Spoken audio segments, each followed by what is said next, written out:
Pollywood. I think it was a premiere last night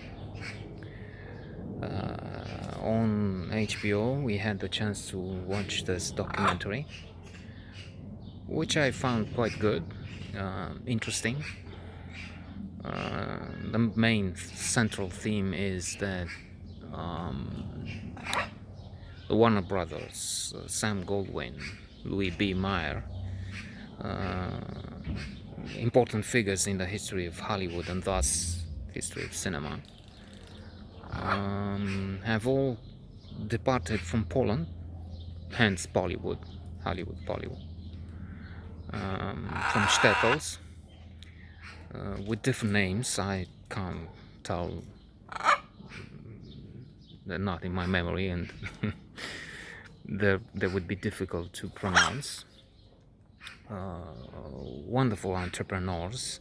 I forgot which, but one of them even had this little story of starting with some businesses, and then at one point in New York, I think he's selling gloves, and at the beginning of the 20th century, and thinks, okay, let's get some gloves of much cheaper leather from France, and then we'll break the market. Pays, orders they're to be sent, but then the US government changes the tariffs, like Trump does now with so many things. He's an idiot. And so he would have to pay a lot in taxes, but finds a way around it. Mayer, was it Goldwyn? Anyway, or the younger Warner, one of the Warner brothers. However, so what he does is this: he sends a cable, whatever, and says, "You send the left hand gloves, the gloves for the left hand, to New York, or the right one, or vice versa, and the left to New Jersey or some other place." And so they came. They paid $1 transportation tax or something, $1 tax, and then there would be the law, the regulations, so there would be auction, and nobody wanted them. So he was the only one taking part in the auction, and then he could rejoin the pair. He had a tremendous success because he could have an excellent price for this, and so beat the competition. The protagonist comes from Poland. He has some projects. He meets some people from the fake Spielberg. There's a man, an engineer or something, who puts on glasses, a hat, a cap, in fact, and studied and talks like Spielberg with his usual words and usual gestures, and indeed looks like for down payment he can have a performance. And our hero indeed says, we reached a law because he couldn't meet with the top players. Indeed, they're very busy. I'm thinking the player was the day before yesterday, and May 20 years ago or so. And so even then the top executive was talking about the 150 calls a day about ideas. If they're down to 100, that means something's wrong. And so there's an avalanche of requests, of projects, of stories. So we'll see if he can have a breakthrough. He has one in a way with this documentary, which we could enjoy last evening.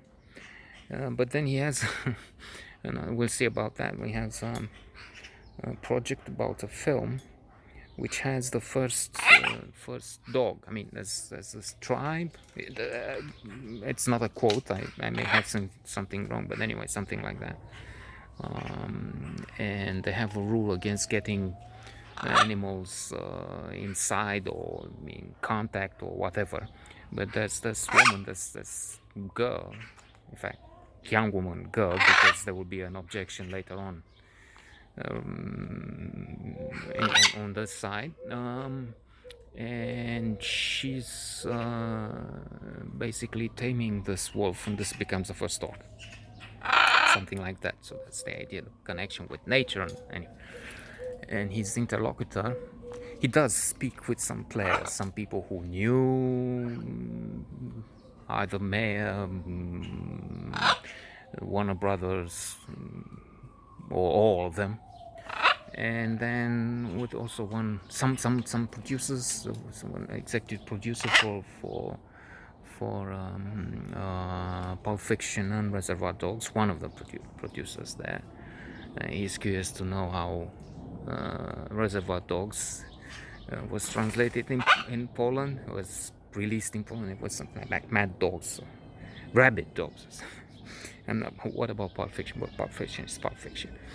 And so, is it this guy? No, I don't think it's somebody else who is talking about this project and says, look, what you have to do, well, now you Google, and you see, you find all contacts, and you have to find a celebrity, a star who loves dogs, and then you can have maybe an opening. And he mentions Michelle Pfeiffer, and he says something I thought is wrong. I mean, if she sees this documentary, which is maybe very unlikely, she will not be too pleased, because he says she's too old.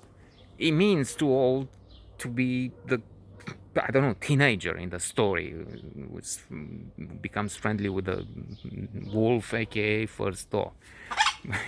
It was an awkward moment. It's too old. So he's traveling back and forth, Poland, Hollywood, tries to sees the museum, and to some extent it's interesting. Otherwise, I don't know if it's unique, if it's something which is very easy to distinguish among a series of documentaries, films, and anyway, good luck, Polish filmmaker.